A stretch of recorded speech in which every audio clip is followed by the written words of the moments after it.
Movie begins with a voice telling us about the cannibals. They were a race of people who ate human flesh. They believed that the intelligence and power of the person they ate would be transferred to them.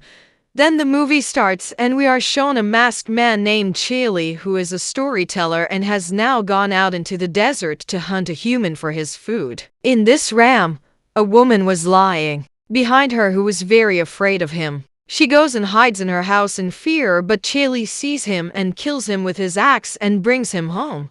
After that, he makes a lot of meatballs from the woman's meat, fills his stomach, and then comes to the side of the highway to sell them. He used to earn money by selling them. Just then, a car passes by on the highway and a couple comes to his attention.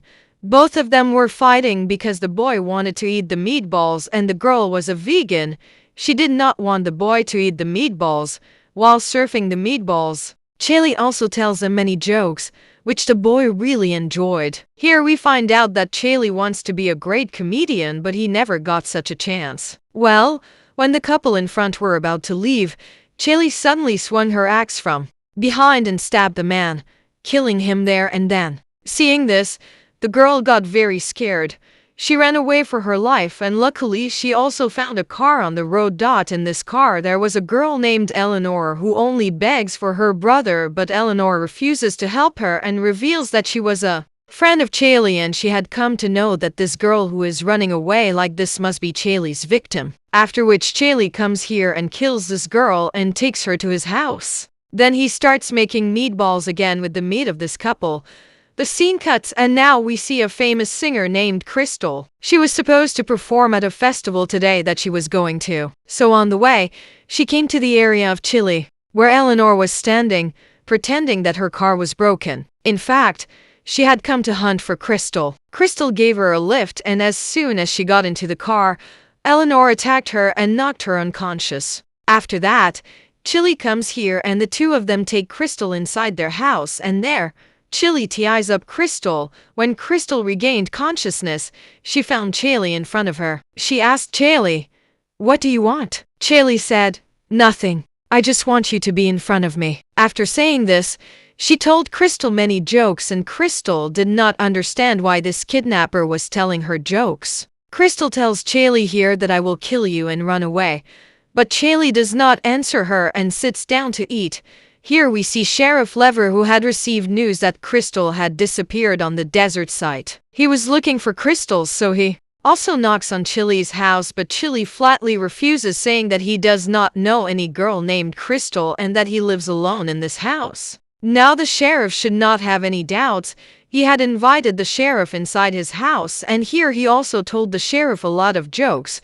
So because of this, the two became quite frank with each other. Sometime later, Chili sits down to watch TV where he sees an ad for a clip. This clip was giving everyone an open air where all comedians could come and do stand-up comedy. This was a great opportunity for Chili, who always wanted to be a big comedian. He decides that he will go there and after that he starts listening to his songs. This song was by Crystal and we understand that he had not killed Crystal yet because Crystal was his favorite singer. He starts singing and starts cutting up old corpses and making meatballs out of their meat. Then Eleanor comes to his house and asks him to eat Crystal's meatballs, to which Charlie tells her that he hasn't killed Crystal yet. After that, when Charlie goes to meet Crystal, Crystal gets very angry with her and gets fed up with her words. Charlie puts duct tape on her face. He turns on the TV to eat, where the news of Crystal's disappearance was playing. Crystal was very famous, and hearing this news, Chili was laughing out loud as if it was a big joke. The next day, we are shown two men in the same desert. They were probably thieves and had previously hidden something valuable in the same desert, and today these men came to get that thing back. But after a lot of digging, they did not find their treasure. They saw Chili's house in front of them and thought that the men living in this house must have stolen their belongings.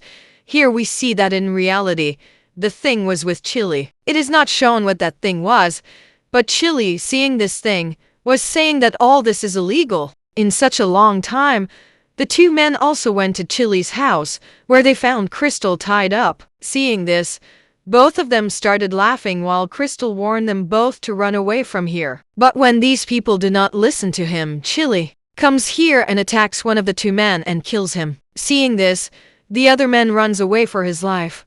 But Chili comes out while running and attacks him too and kills him. After this, he checks the pockets of these men from where he finds a poster of the club that was giving the opportunity for stand-up comedy, and the address of this place was also written on it. After this, Charlie goes to his washroom and stands in front of the mirror and starts consoling himself that yes, my jokes are very good.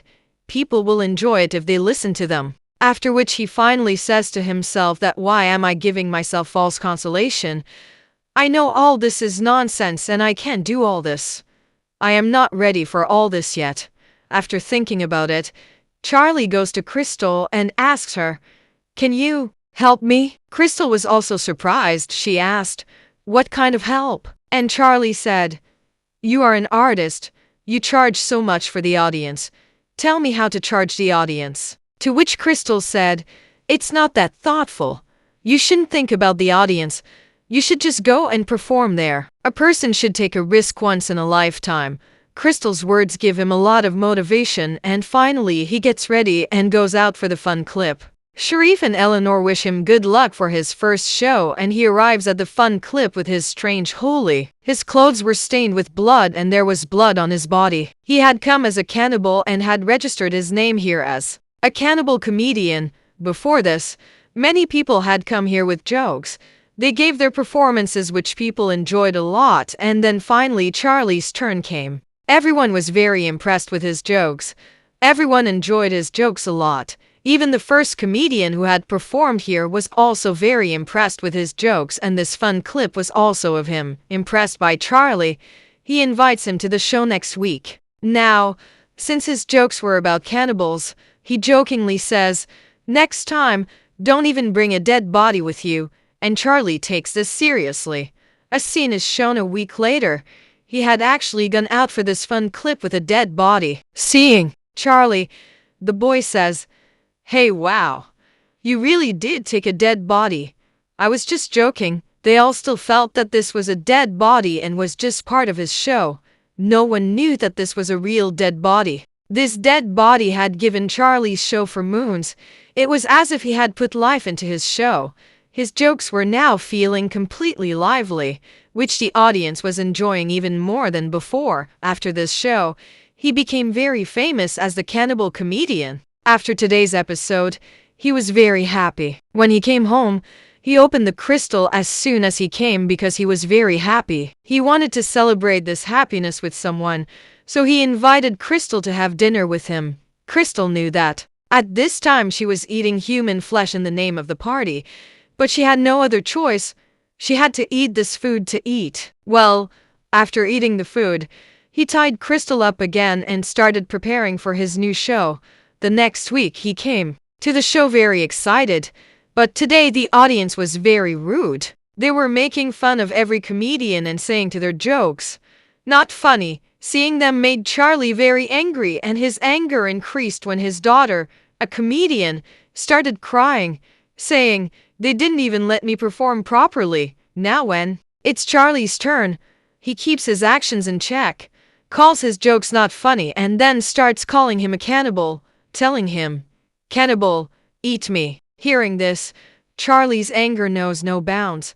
Then what happened? After a while the cannibal, Charlie, actually killed him, and now he will eat him too. After eating him, Charlie starts preparing for his new show again. He writes a very good script which becomes a hit the next week like the previous one. After the show, Charlie was sitting down, and the owner came up to him and saw Charlie's mask with a scanner on it, which scared him. He asked Charlie, "What is this?" So Charlie lied to him that it was out and I made it myself. Now everyone's interest in Charlie was starting to fade. They also started asking Charlie about Charlie, like where he is from, where he lives. So Charlie told me that he lived on Desert Road. Hearing this, he said, "Don't make a big deal out of it. By the way, I heard that cannibals live there." Well, to normalize this, he asks Charlie, "Where are you from, you cannibal joker?" which Charlie said, I don't need to make one because I've lived a life of cannibals myself. Hearing this, he starts laughing and says to Charlie, Dude, you say camel too. He wasn't taking Charlie's cannibalism talk seriously yet. He felt like Charlie was still joking. Well, now that people were starting to like Charlie, he was starting to get a little more excited because he was a comedian himself and had created his own fun club. But here, more people were starting to like Charlie than that. The next day we are shown Charlie at home where Celine comes to him and asks him, Why aren't you doing the meatball sale today? To which Charlie says, I've given up this job. I used to do that job out of compulsion, but now that I've become a comedian, I don't need that job at all. Well, next week when Charlie goes to Fun Club, he finds that all the shows are already booked and there is no seat for him. Seeing this, he gets very upset. This doesn't happen to him once but many times that whenever he comes to perform, the seats are already booked. This thing upsets him so much. When Sheriff comes to his house to eat meatballs, he also tells about his same problem. So Sheriff says, No problem. You will get the show. You get the show because of your jokes, which are very good. I laugh every time. Well, Wacker Yudin Fun Kia Bada Hi and finally asks Honor why you are not giving me the show. And Honor also tells him the truth that your cannibal jokes are too old. People don't like them anymore, so your seat is always taken by someone else. He was very angry after hearing these things. Waker takes out all this anger on Crystal and tells her I should not have listened to you. What am I doing thereafter? Listening to you? But look what happened, people stop liking me now. Charlie is so heartbroken that he tells Crystal I'm a failure. I should die. But Crystal here again encourages him that your jokes are good enough. And this was true. We found out that Honor was actually preparing to perform a big show by copying Charlie's own jokes. His friend refuses him to do so, but Kari silences him by saying that you are my assistant and what I say will happen here. He now tries to perform Charlie's own jokes by making a cannibal puppet of Charlie. We see that Sharif was also present in today's show, who is shocked to see the boy who has made Charlie's Julia, and he is telling Charlie's jokes because Charlie had told him all these jokes before. He quickly called and told Charlie about this. After hearing this, even Charlie no longer has the guts. That boy now starts recording an ad for his big show. It turns out that he was also planning his grand show. So it was not on the desert road, which was also known as the Cannibal Road. That is, around Charlie's house. Now Charlie to who a gush, the fire of mad revenge went into him. And we have seen how he takes his revenge at night. As soon as the boy leaves his club to go home, Charlie follows him, attacks him fiercely and injures his legs and brings him home. Seeing Charlie's house, this man is shocked because dead bodies were kept there. He said to Charlie, I didn't take your words seriously, but you really turned out to be a cannibal. He now starts begging Charlie for his life and says I am ready to give you my fun club. Charlie did not have this point. Charlie asks him, What do you want from me? Why didn't you let me perform? So he told that I was a very good comedian. But since you came, people stopped watching my shows. So I decided to steal your idea and decided to copy your cannibal jokes. That would have given me good coverage and would have improved my reputation. People don't even know you. No one would even accuse me of copying. Charlie was just sitting there worried that from behind we were shown that Crystal redeemed herself. And as soon as she saw the opportunity, she attacked Charlie and ran away from here. Before leaving here, he had recorded many things on a tape which Charlie listened to after a while. Crystal said I said that I will kill you and run away. Look, I ran away. We see that Crystal has come to the same place where Charlie performs jokes and now she starts performing jokes. It was possible that Crystal was also a cannibal. Ellen and others came here to watch the show. And at Charlie's house we see that Sharif has also arrived. That boy begs for his life but Sharif does not help him. That is, he also supports Charlie. That weekend Charlie kills the man and the story ends.